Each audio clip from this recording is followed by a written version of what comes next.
মুখার্জি চ্যাটার্জি একটা টাইটেল নিতে শুরু করে, ইচ্ছে মতো। ও এটা ইচ্ছা মতো নেওয়া হলো।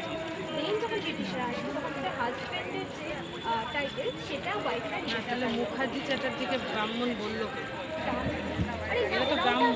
যারা এদেশের মানুষ ছিল তাদের তো কোনো টাইটেল ছিল না, বলা তো হতো মেয়েদের যেহেতু তারা এদেশীয়, যেহেতু তাদের হচ্ছে সংস্কৃতি নাকি ছোটো কম এসব মনে করতেন, যাতে আর্যরা চাপিয়ে রাখতে পারে না। তারপরে যে ভাগাভাগিটা যে হলো ব্রাহ্মণ কাস্তে, ওটা হচ্ছে প্রথমে ছিল কর্মের ভিত্তিতে, কিন্তু তারপর তো ওরা করে দিল ধর্মের ভিত্তিতে, বর্ণের ভিত্তিতে।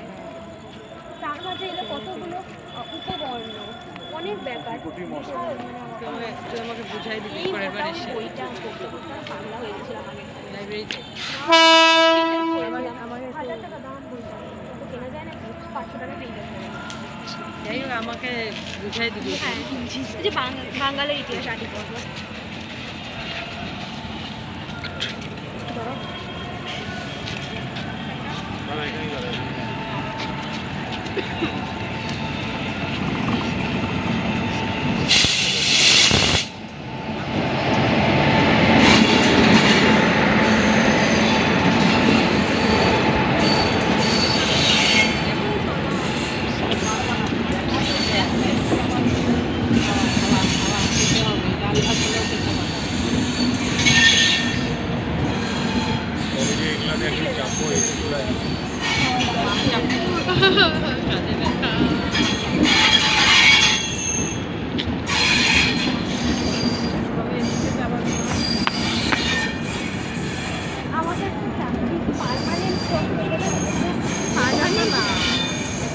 পার্মানেন্ট জব না হলে কি করে যাবে?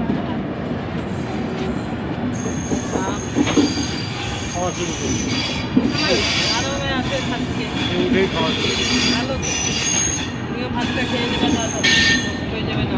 আমি সেটা বুঝেই ভাতটা খেয়ে নেবে, জল কেটে যাবে না? অমনি নেই, নিয়ে যাক না। তোরা বুঝে যাবে। হ্যাঁ একটা জায়গা থাকে না।